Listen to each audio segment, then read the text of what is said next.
Le 25 décembre 2021 fut une date symbolique. Ariane 5, fusée emblématique avec presque plus de 30 ans de service, s'envole avec à son bord un télescope à plus de 10 milliards de dollars, James Webb. Ce choix peut paraître étrange, car même si l'ESA a fait partie du projet, les États-Unis auraient pu envoyer ce télescope sur une fusée bien à eux et bien américaine, comme la Delta IV Heavy ou la Falcon Heavy de SpaceX. Et aujourd'hui, on va essayer de comprendre ce choix à travers l'histoire des fusées Ariane. Tout a commencé en 1961 par une association entre le Royaume-Uni, la France, l'Allemagne de l'Ouest, l'Italie et l'Australie pour créer un programme spatial dont le but est d'envoyer des satellites dans l'espace sans forcément toujours dépendre des Russes ou des Américains pour y parvenir. Car à cette époque, les Soviétiques et les Américains étaient les seuls à être capables d'envoyer des charges utiles dans l'espace, par leurs propres moyens et en toute autonomie. Mais c'est seulement à partir de 1965 que la France deviendra le 3e pays à pouvoir mettre des charges utiles dans l'espace. Alors vous allez sûrement me poser cette question, c'est pourquoi créer tout un programme spatial européen alors que tous les autres pays d'Europe pourront ainsi dépendre de la France pour envoyer leurs propres satellites? En vrai, c'est que le programme spatial français et surtout les fusées qui la composent ne sont clairement pas à la hauteur pour rivaliser avec les R7 Semyorka des Russes ou les fusées Atlas ou Titan des Américains. Du coup, si elle veut rivaliser avec les Russes ou les Américains, il leur faut un nouveau lanceur. Lanceur qui à ce moment-là n'existe pas. Europa était alors la solution. Quelques années plus tard, en 1963, est fondé le CECLES, le Centre européen pour la construction d'engins spatiaux. Cette agence spatiale était tout simplement ni plus ni moins que l'ancêtre de l'ESA, et c'est sous cette organisation que le projet de ce nouveau lanceur va prendre vie sous le nom de Europa. Pour la construction de la fusée, les différents pays membres vont ainsi s'occuper des différentes parties du lanceur.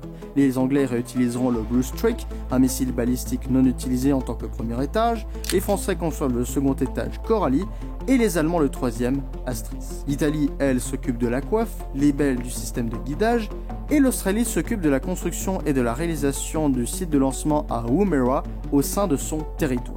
Cette fusée était censée être capable de pouvoir mettre en orbite des satellites de plus d'1 tonne, ce qui est bien meilleur par rapport aux 42 kg d'Astérix. Astérix qui est le premier satellite français, lancé sur une fusée Diamant. Au total, il y a eu plus de 11 lancements. Les 5 premiers étaient destinés à des fins de test des différents étages séparément, et 6 autres au lancement de la fusée en complet.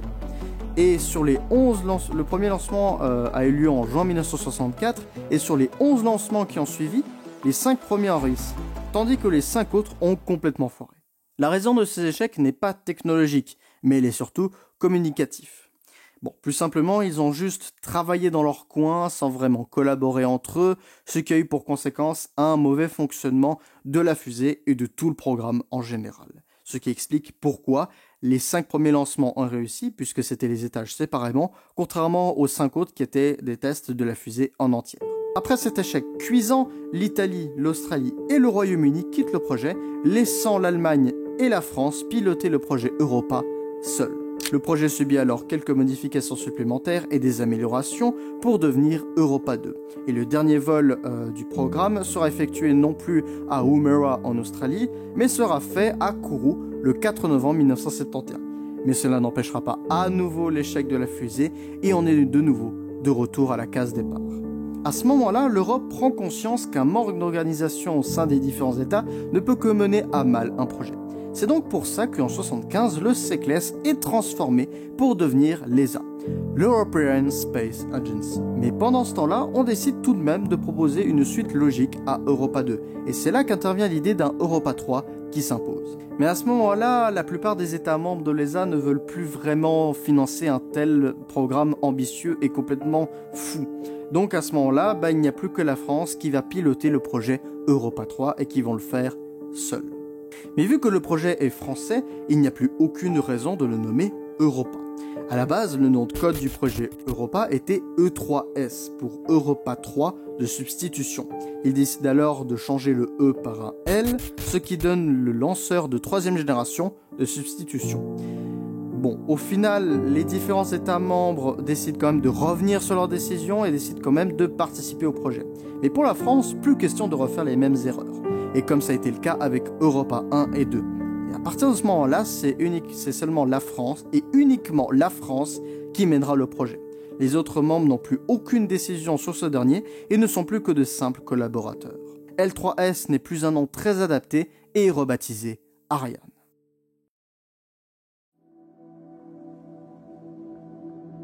La conception du nouveau lanceur débute en fin 1973. Ariane était une toute petite fusée de 47 mètres de haut, capable de placer 1,7 tonnes de charge utile en orbite de transfert géostationnaire.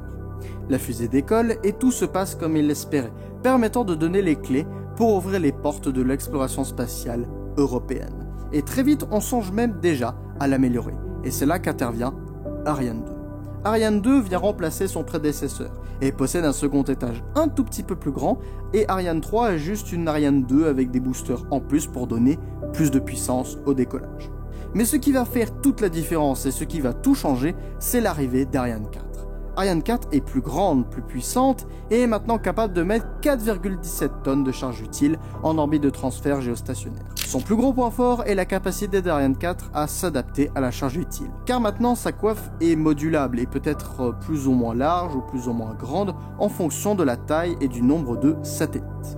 Ariane 4 a été d'une prouesse et d'une fiabilité inégalée en Europe, avec une très longue carrière et se retire vers la fin des années 90. Mais avant de continuer et de parler d'Ariane 5, il faudra revenir dans les années 80, car c'est à ce moment-là qu'on a voulu faire en sorte que les fusées Ariane envoient non pas que des satellites, mais aussi des spationautes, avec l'engouement des navettes spatiales à ce moment-là. Et à ce moment-là, les États-Unis innovent avec Columbia, la première navette spatiale au monde. Mais elle ne s'arrêtera pas du tout à ça, et on construira d'autres navettes comme Discovery, Challenger, Atlantis ou Endeavour, qui furent les premières et les dernières à voler dans l'espace, sans excepter Buran. Mais à ce moment-là, on ne savait pas vraiment que les navettes spatiales allaient avoir une durée de vie limitée. Du coup, l'Europe envisage elle aussi sa propre navette spatiale, et c'est là que cette navette spatiale prendra le nom de Hermès. Mais là où ça devient intéressant, c'est que lors du développement de la navette, on envisageait au début de la monter sur une Ariane 4. Mais plus le temps passait, plus la navette prenait en poids et en taille, avec tous les équipements, etc. Du coup, Ariane 4 ne suffisait pas. Donc il faudra la monter sur une Ariane 5. Mais je ne vais pas revenir sur toute l'histoire de l'Hermès car ça a déjà été fait, mais pour vous résumer, le projet n'a pas pu voir le jour et c'était un projet ambitieux et trop cher. Mais qu'importe, Ariane 5 verra le jour et restera un lanceur de satellites et restera une grande réussite pour toute l'Europe, dû en partie à sa fiabilité. Car je vous rappelle que Ariane 5 à la base, a été conçu non pas comme un lanceur de satellites, mais plutôt comme un lanceur de spationautes et devait transporter un équipage. Du coup, le taux d'exigence est plus élevé qu'avec des êtres humains qu'avec des satellites.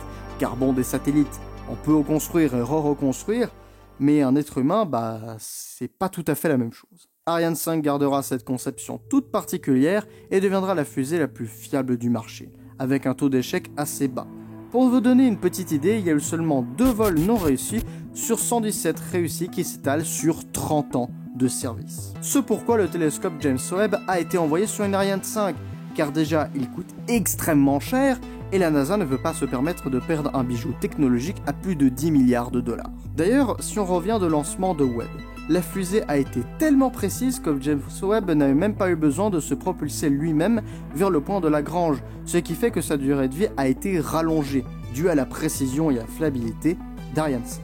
Aujourd'hui, Ariane 5 n'est plus en service, car on se prépare déjà pour la suite des opérations avec sa remplaçante, Ariane 6, qui devra surpasser Ariane 5 et porter l'Europe encore beaucoup plus loin, car maintenant, de l'autre côté de l'Atlantique, nous devons faire face à un concurrent qui a la tête d'un réseau social maintenant, Elon Musk, avec SpaceX et sa flotte de fusées avec les Falcon 9 et Falcon Heavy, et bientôt maintenant le Starship. Et j'ai vraiment hâte de voir ce que va nous préparer l'Europe et le futur du programme spatial Ariane. J'espère que la vidéo vous aura plu, et si c'est le cas, n'hésitez pas à vous abonner, à lâcher un petit pouce bleu et à lâcher un petit commentaire pour dire si la vidéo a été bonne ou mauvaise. Et dans tous les cas, on se retrouve dans la prochaine vidéo.